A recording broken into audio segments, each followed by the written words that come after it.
This Week in Richmond is made possible in part by Dignity Memorial, caring for our communities with a network of funeral homes and cemeteries in Virginia and throughout North America. More information about Dignity Memorial's providers is online at dignitymemorial.com.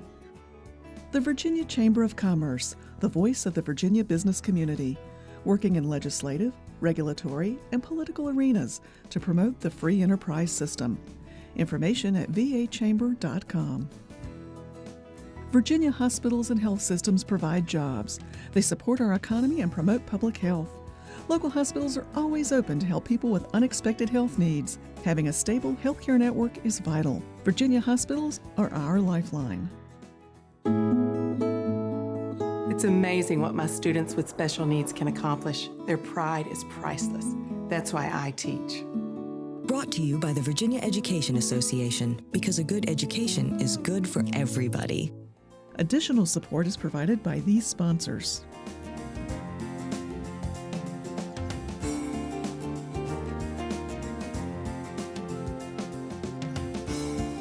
And by the members of Virginia's public television stations. Thank you.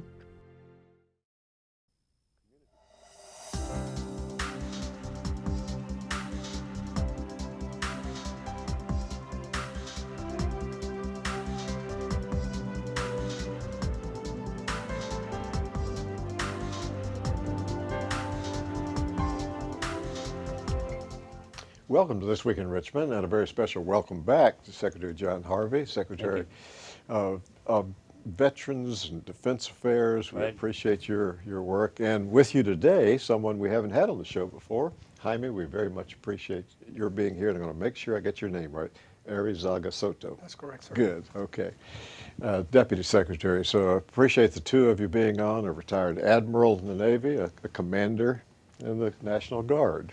Active duty colonel in the National Guard. A colonel now in the National Guard. Right. Okay. I surround myself with talent. It's the only way to do business. All right. Yes.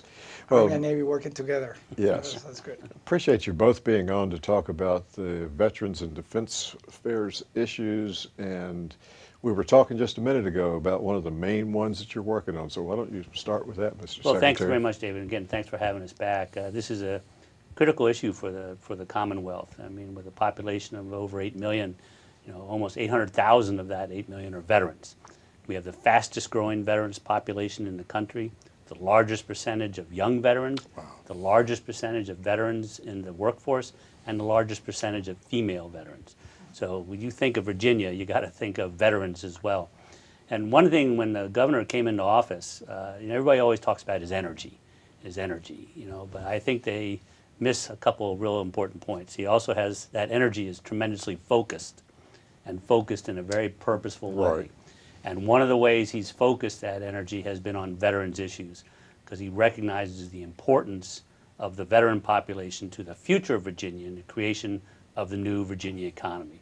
Over the next 3 years, just in Virginia alone, which has the second largest active duty population in the country, we're going to transition about 35,000 young men and women into our veterans population. Now, those people coming out of the service and into Virginia, into our communities, are going to be at the heart of the Virginia workforce that's going to be the foundation for this new Virginia economy. And so we've had to really gear up our programs, reinvent our Department of Veterans Services, really refocus everybody for this demographic tsunami that's going on in Virginia as we speak, and be prepared to not only do the right thing by our veterans, but recognizing that doing the right thing by our veterans, we're doing the right thing for Virginia. And that's really been the big focus of our activities so far since we've been in office. Much of the discussion about workforce that you hear here around the Capitol often involves some training that folks need. But I think I'm hearing from you that many of the ones you're talking about from veterans have the skills and the training already. Let me give you a great example, a real bipartisan example, Common Ground for Virginia. This last session, the governor proposed, and the General Assembly passed by almost unanimous vote, I think, our Medic Corpsman bill, where we're able to take medics and corpsmen, who are some of the very, very highly trained ones, who come out of the service with a year of formal education, a year of training, and then 5, 6, 7, 8 years of experience in the field, you know, to bring them in and put them right to work in our medical systems without having to go through more education, more licensing, but right to work. And every one of our medical systems in the state were enthusiastic supporters of this program. The professional associations were behind it because we have lots and lots of jobs that need this talent. Right. And so we're able to bring this talent out of the military, put it right to work in our communities for the citizens of Virginia. And we'll be having that bill signing ceremony here next week, I think Monday afternoon on that. And that's just a great example of when it all comes together. The right proposal from the governor, bipartisan support in the General Assembly, and 1 July, this program comes alive and we start putting people to work. As in so many areas, the first state to do it. So it shows the lead, you know, the governor has given us the task to make Virginia the most veteran-friendly and military-friendly state in the nation. Right. And it's great leadership because it's not about, the governor says it all the time, my concern is not that you fail, is that you don't try. So when you give a couple of military members a mission, we've gone at it laser focus. And one is this great pilot project, and it is the first state in the nation to do it. And we're not going to fail. Right. We're going to do a lot and we're going to succeed a lot too. Well, even in the medical field, I'm imagining there could be some follow-up even on that, because there are other people that maybe have some training in nursing and other training in the military, that because in the medical field, I'm told it's one of the fastest growing. Right, I mean, it's a natural employment. target for our Yes. activities. And so, again, with this large population, 11,000 medics and corpsmen come out of the service each year. And we're going to capture that talent for Virginia. And we have the program in place now to bring them in, and the support of the community and the healthcare systems to do so. So it's really important for us. So what is the process then? It may be in one of your departments of Veteran Services, but someone's in the military, someone's getting near the time that they're coming out, that they would find out the great opportunities here in Virginia, because they may be thinking about settling in a neighboring state. Right, right. You know, there's competition here. Yeah. And so one of the other pieces we're doing, David, and Jaime, my great deputy, really has the lead on a lot of this, is this whole thing. How do we set up our transition programs?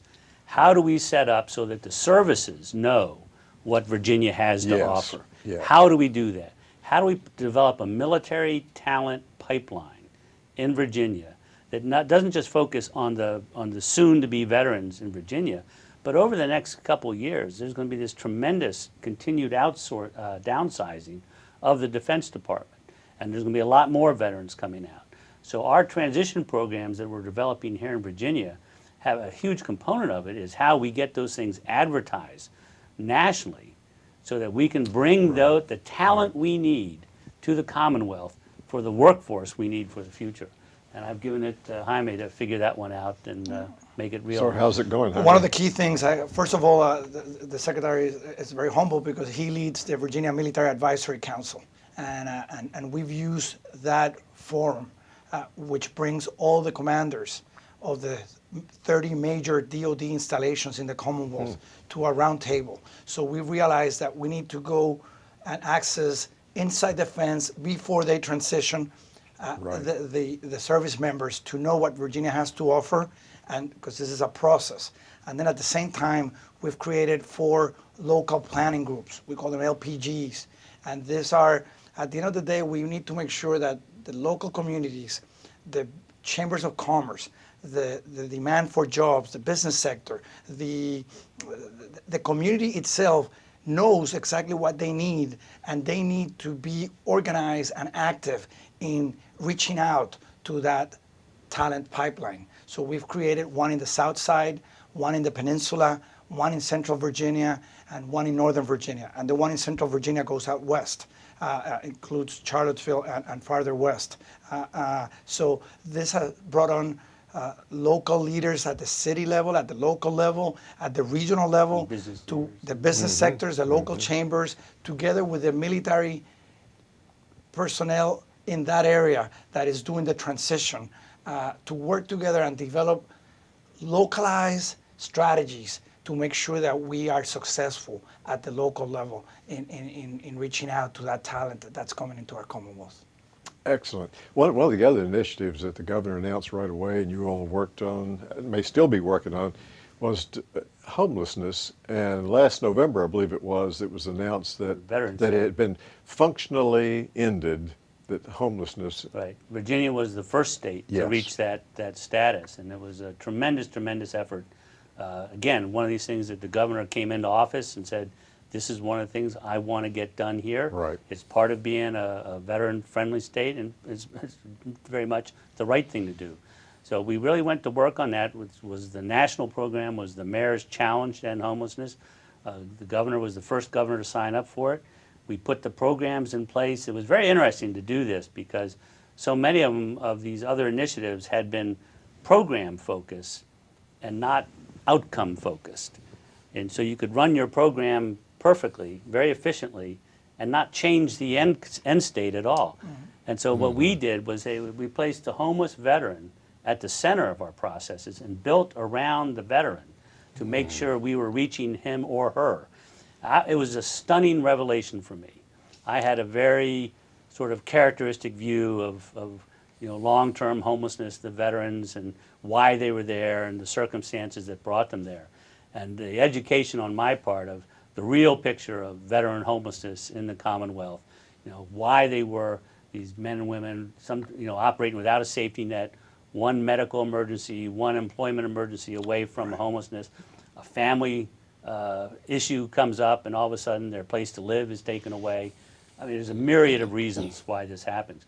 And so how do we bring all the community-based organizations, the federal organizations that provided the funding, the state that provided the organizational constructs, and put it all together and say, now we have a process that wraps around these men and women, houses them safely first. You can't solve a financial problem or an alcohol problem or a health problem under a bridge in a rainstorm. Okay, you don't solve anything there. No, You got to of get course. these individuals safely housed, and then you can attack, okay, what is it that brought you to this point? And all these different programs that are faith-based, community-based, there's something there you can use, a toolkit. You put everybody together, and you have the toolkit you need that nobody has individually. And so we're able to put all these toolkits together, get what we need, and put that individual on a path to what I would think is a very stable living arrangement. And so we've been very pleased. We're the first state to reach that. Of course, you never end veterans' homelessness, Yes. but functionally ending veterans' homelessness meant that we had these programs in place that would effectively make sure that if there was a veteran who became homeless, we would find out about it within 30 days. We would be able to reach out to that veteran. We would be able to successfully place that veteran in safe and secure housing, and then make sure that it doesn't happen again. So brief, rare, and non-recurring.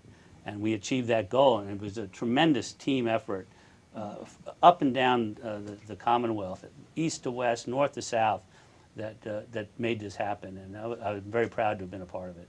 There was a very moving story very recently about a 91-year-old veteran who was in a facility in Washington, D.C.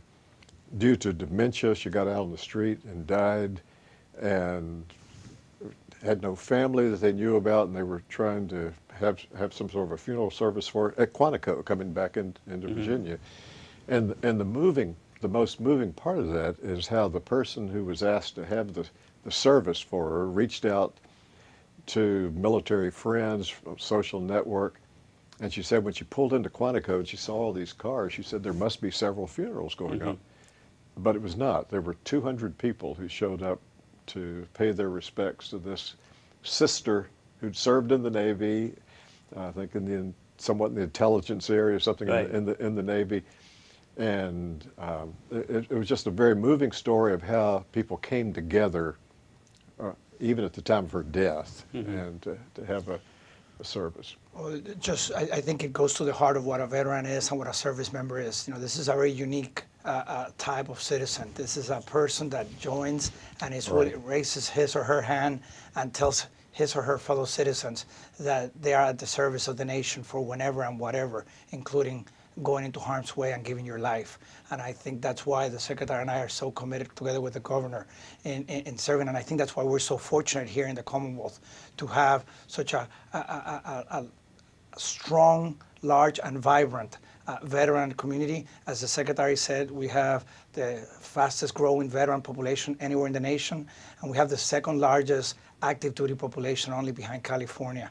And it shows, I think it goes to the history of Virginia from our independence days all the way through at how Virginia has always been very welcoming to our service members and our veterans.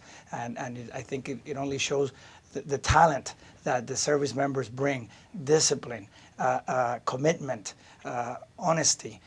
So those are critical assets for the new workforce that anywhere in the world is needed to succeed. And here in Virginia, we're working hard to making sure that we give back to every veteran and to the service members as much as we can. You know, Jaime and I are really very fortunate because in the Commonwealth, there's always been this tradition of service. And there's this attitude of respect towards those who have worn the uniform, who have served, whether long careers or very short periods of time.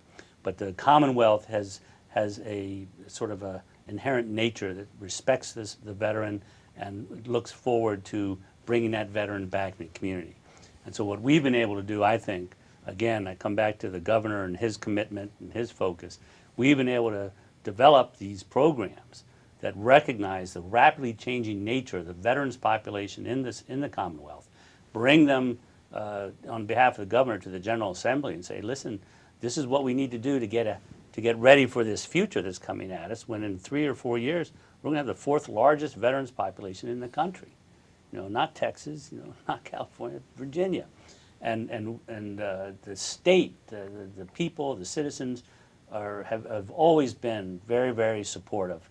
And that's a tremendous advantage here in Virginia because we've been able to establish these programs, get these programs in place and moving, and keep this momentum going, which we have to because of the demographic changes that are just coming on like a tsunami. Well, if people go on your website, vada.gov, and we'll have it up on the screen some during the show, they'll see your initiatives, maybe some that we won't get a chance to talk about today, but let's move to another one. Healthcare issues nationwide for veterans has been front and center.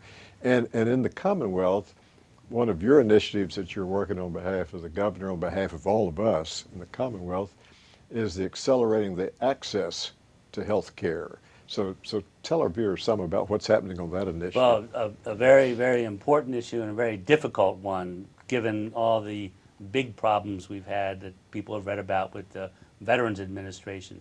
Now in Virginia, again, as we're sort of the hot zone for veterans growth in the country, we've been very, very fortunate. We have 3 big Veterans Administration medical centers, one in Roanoke at Salem, obviously McGuire here in Richmond, and then down south, the Hampton VA Medical Center.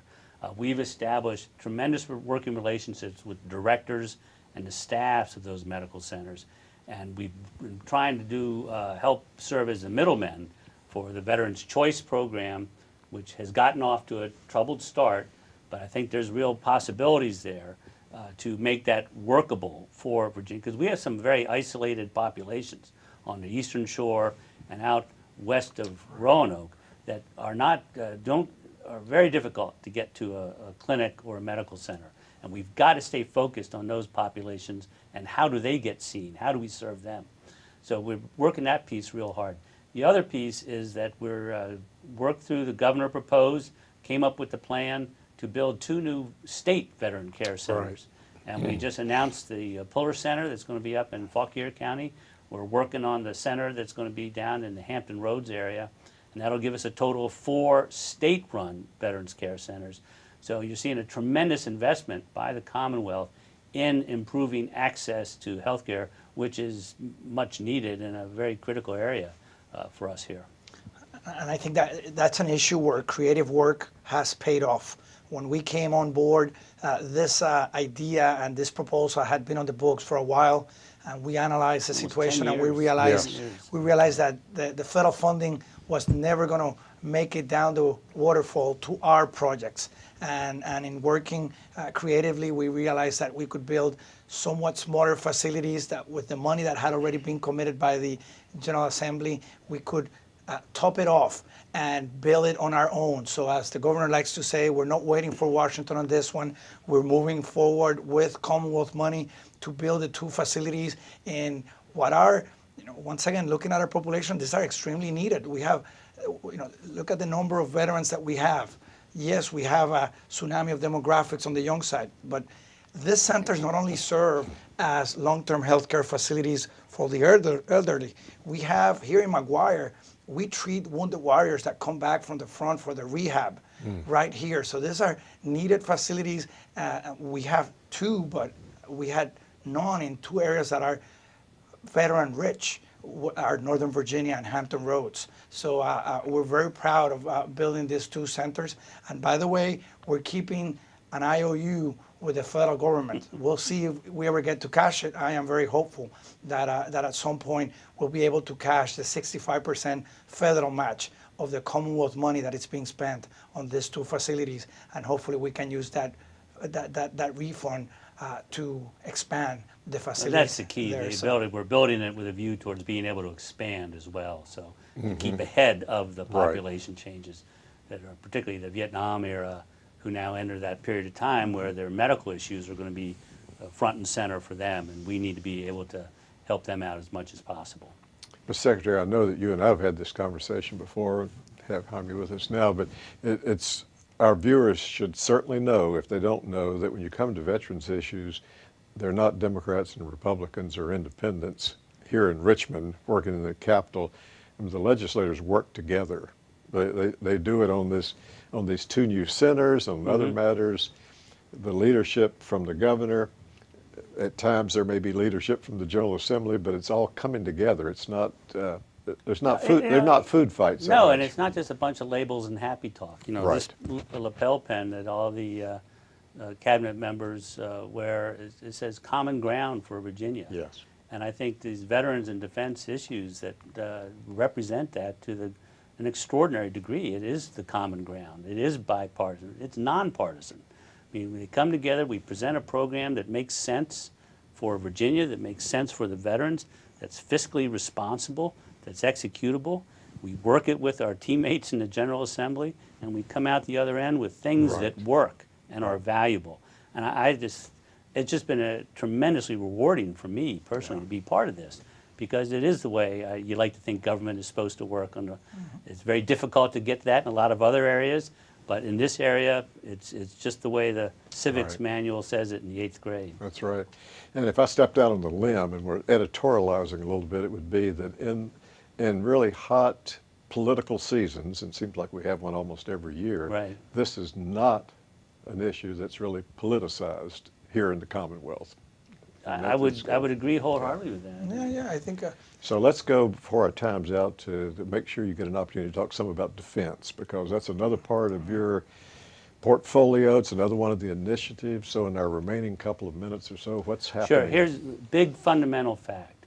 The defense budgets in this country started declining in 2010, and they have not been growing. Even with all the talk, all the hype, they continue to decline in real terms. I think that's a situation that the Commonwealth is going to face for the foreseeable future. Now, we're the #1 recipient of defense dollars in the nation, in Virginia, just by nature of our history, the industries that are here, the bases that are here, and the investments that the services have made. So as that defense dollar total declines, will that set permanent headwinds against the economy of Virginia?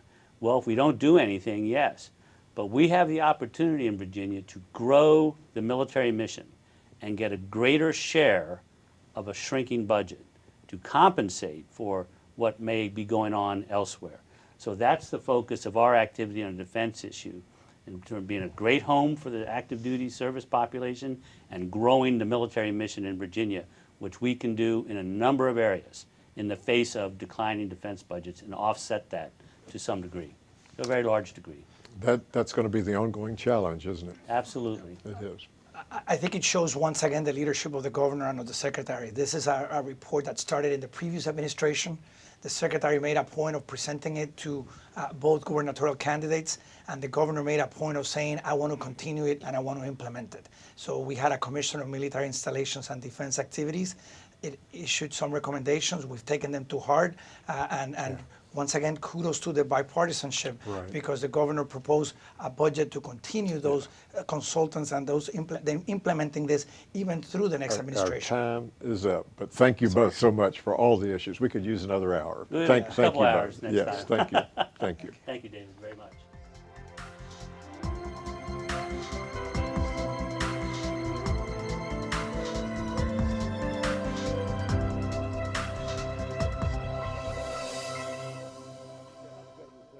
This Week in Richmond is made possible in part by Dignity Memorial, caring for our communities with a network of funeral homes and cemeteries in Virginia and throughout North America. More information about Dignity Memorial's providers is online at dignitymemorial.com. The Virginia Chamber of Commerce, the voice of the Virginia business community. For jobs, the economy, and public health, Virginia Hospitals, our lifeline. The Virginia Education Association, because a good education is good for everybody. Additional support is provided by these sponsors.